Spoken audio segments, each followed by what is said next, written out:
Filming from GenCon 2016, I'm here at the booth of Fantasy Flight Games with Ivan, who has agreed to tell us a little bit about Arkham Horror, the card game. An exciting new game that, as I understand, is not out yet, but will be available soon, right? Yes. And it is premiering here, well, we have previews available here at GenCon 2016. Yes. Thank you.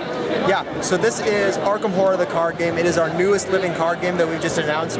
It is a cooperative, story-driven card game set in the Cthulhu mythos. Everyone plays as investigators who are trying to get to the bottom of some mystery before the forces of darkness and madness arrayed against you can destroy the world, basically. So let's get into how you play. Basically, the way this game works, at the heart of the game, there are these two decks. This is the Agenda deck and the Acts deck. You're trying to advance through the Act deck before the evil forces can advance through the Agenda deck. That's basically how you win. Each time to advance, you'll need to do different things. You might need to gather clues. You might need to kill a specific monster. You might need to travel to a certain location. On your turn, you're going to have your hand of cards, and you have 3 actions that you can take. So your actions can vary. You might play cards from your hand, like I might have this stray cat as my ally, or I might have this dig deep asset, which allows me to boost my skills. I'll explain skills in a moment. Then you're going to be traveling throughout this house. You start in a certain location. These are the little cards that show your investigator who you are. Then eventually, so you're going to be faced with an entire house, so you might have the attic, and you're starting in the hallway. There's a parlor, there's a cellar over here. You're going to be moving back and forth between these locations, trying to uncover the secrets. You might go to the attic and find there's this bloody carcass hanging in the attic, and you have to take a horror.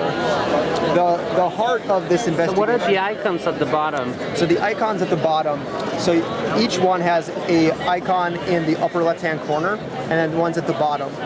The one at this corresponds to your location. So this square is the hallway symbol.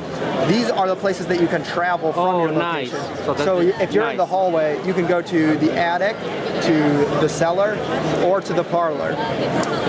So that's just basically how the movement system works. And in some of the scenarios, it's much bigger. You might have a whole city kind of laid out with these interconnecting symbols that show exactly where you can go within the city. So at any of these places, whether you're gathering clues or fighting a monster, I'll explain that in a second, you're going to be testing the skills on your investigator. Each investigator has this card that starts in play. It shows your skills, any special abilities, and then your health and your sanity. If you lose all of one of those, then you're dead. Basically, so you might have to test your willpower there. You have a base value of 4. The cards in your hand can be discarded to boost that. So for instance, Dig Deep has a willpower symbol there. So I could then discard this to raise my skill value to 5, for instance. Every test will have a threshold. For instance, I might need to get at least 2 to succeed. Right now I have 5, so everything is looking good. But there's this bag of tokens, these chaos tokens, that you have to draw one of them. So for instance, I might draw a 0, so that means my skill stays at 5, I'm totally good and I pass. However, I might draw -2, which would drop me down to 3, and that would still pass there, but I could have drawn -4, and now I'm at 1 and I fail. Okay, so that the drawing from this chaos bag means you never know exactly what you're going to encounter along the way. There's always this element of uncertainty. You can never be absolutely sure. There's even one in here that is an automatic failure. So even if you are 10 to 1, you might still draw that automatic failure and flame out. So basically, you're going to be taking your actions. You get 3 actions per turn to move around, to play cards, to fight things. At the end of the round, you're going to be drawing these mythos cards. These can be all kinds of things. You might hear dissonant voices, which mess with your head and make it so that you can't play cards. You might, these monsters might pop out, like a ravenous ghoul that wants to fight you. The monsters, you can deal with them in a variety of ways. You can choose to fight them. The difficulty of the test there is the 3. Or you might try to evade them, to run away. And so the difficulty of that test is there. And so whether you choose to fight or evade, you're going to have to deal with these monsters in some way, or they'll keep following you as you make your way throughout the level. So, as I said, you know, as the game goes on, the agenda deck, there'll be doom placed on it frequently, and that will cause this to advance.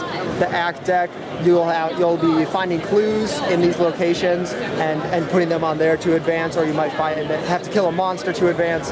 It could be any number of things.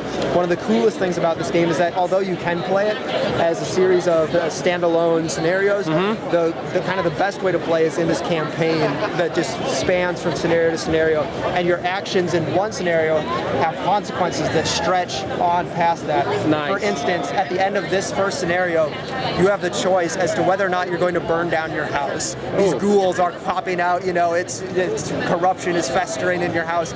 Do you want to burn down your house or not?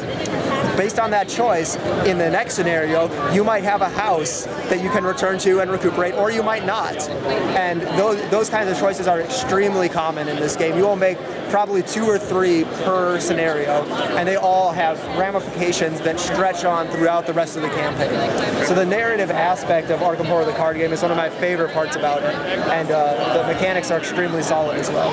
Thank you so much. This game seems super exciting. It's coming out when exactly? Later this year, I believe October or November. Excellent. Thank you so much. This is Ivan telling us about Arkham Horror the card game, an upcoming release by Fantasy Flight Games.